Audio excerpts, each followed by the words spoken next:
These are water storage lakes in Te Marua, Upper Hutt. Let's join the ducks and go down, then down again into the water and what's beneath it. Because our story begins here with the pipes. So as of today, there are 700 kilometres of pipe that should have been replaced in the past, which hasn't been. And all over Wellington, pipes are bursting constantly. And what we can see is just a tiny part of it. In Wellington at the moment, we're losing about 45% of the water that leaves the treatment plant and gets to my tap. 45%? 45%. 45%. It is way too much. That is 77 million litres of water per day we are losing. Yes, 77 million litres of this precious substance lost a day. And remember, that's just where Mayor Campbell Barry and I are, here in the Wellington region.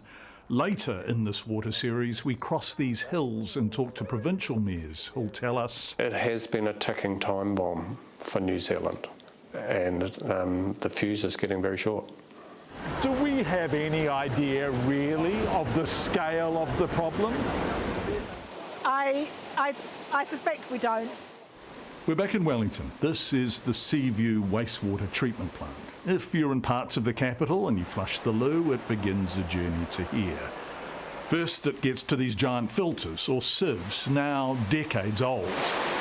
Then it heads out to the tanks for biological and ultraviolet treatment. Rebuilding is prohibitively expensive.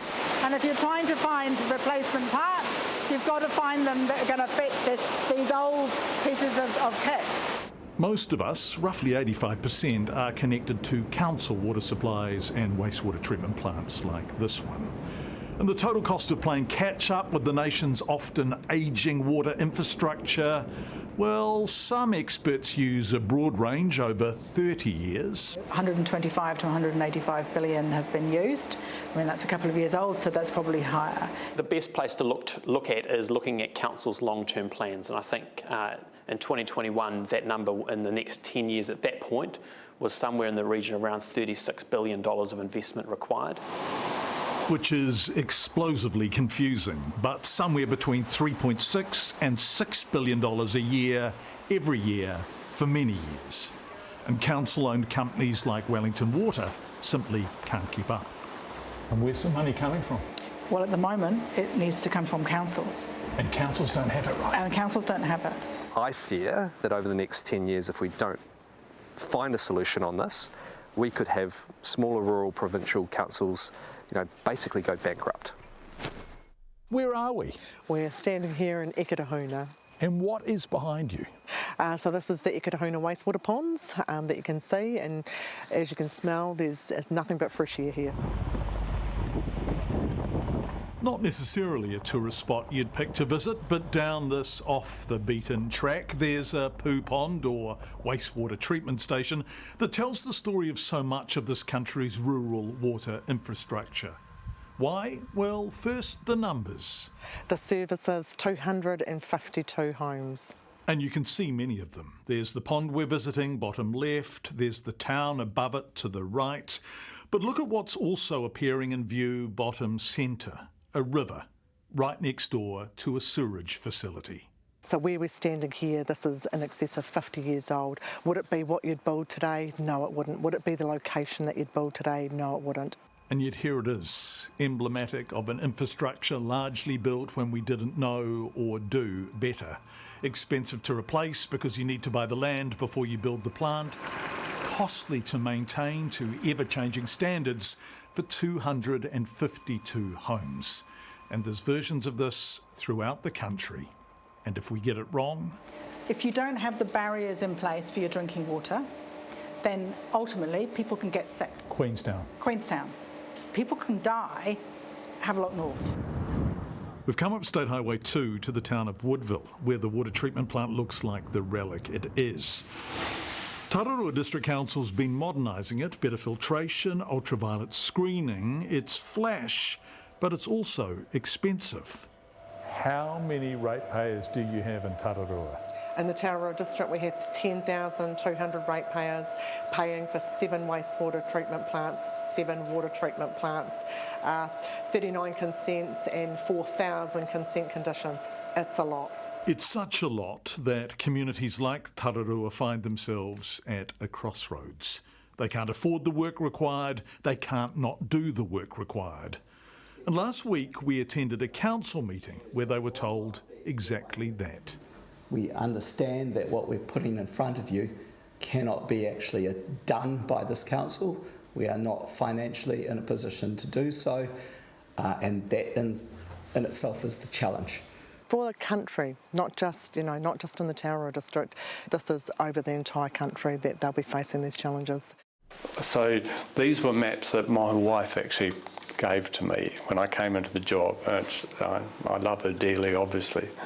But we start out at the coast. Family and Rangiteke, the loves of Andy Watson's life. To stand with a map side is to hear geography made poetry. And we come into Bulls, and slowly as we make our way through, you come up through our towns, so you get into the Martins and the Huntervilles. And on he goes, town to town, the story of the district and the country and of water.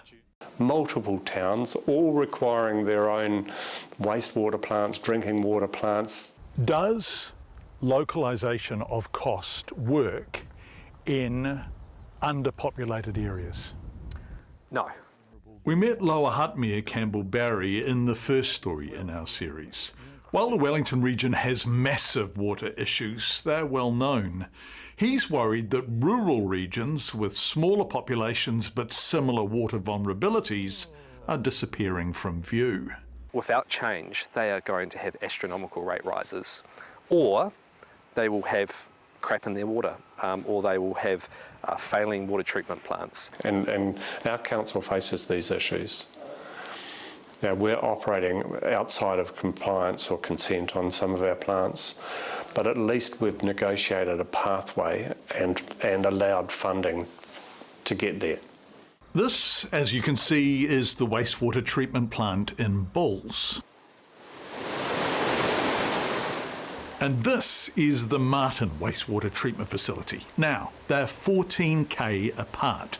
So, Rangiteke is joining them together by pipe, which means that rather than struggling to keep two plants compliant, they can do one plant really well. We believe that we have a responsibility for three waters. We need to be compliant. We need to remove our wastewater streams from going to our beautiful awa. Tai happy. And unfortunately... Yes, here's the problem. Sometimes a community is so far from its neighbours that they aren't even on the map. And our current plant there is not compliant. We exceed the borders and limitations within our consents. It seems so simple.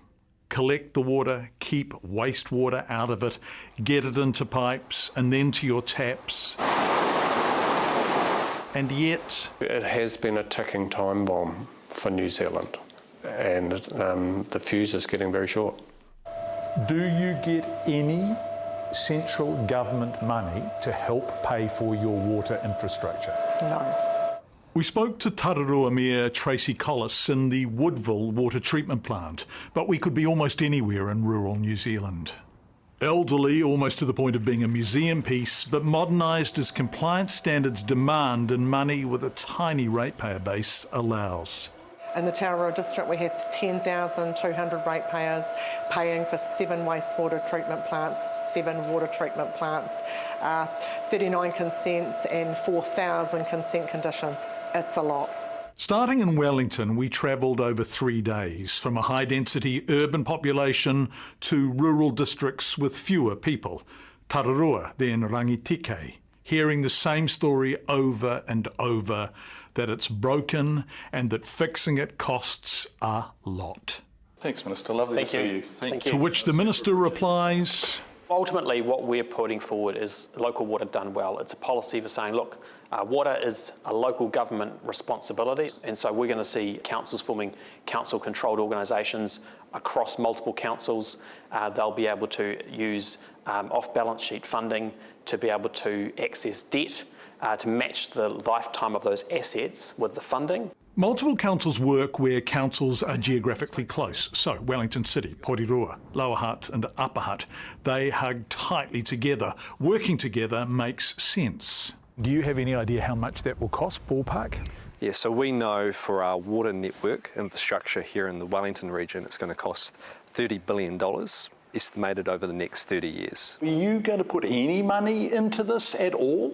Well, ultimately, it's about providing the tools for councils to be able to make those investments over the long term. Setting aside the tools, money. Any money? Well, there's some money in terms of better off funding that the last government had set aside for councils in terms of some of the transitionary work. So that's existing money. Is this new government putting new money in? Central government will play a key role. What role? Well, firstly, we're going to require them to put in place a water service delivery plan. We will have a regulatory backstop if they don't deliver that. We will have step-in powers to ensure that those councils do undertake that plan. And we will also make sure that councils are working together so that no council is left behind. But ultimately, at the same time, we're going to respect the important role that local councils have in delivering local infrastructure, something we criticised the last government for not doing and which voters rejected.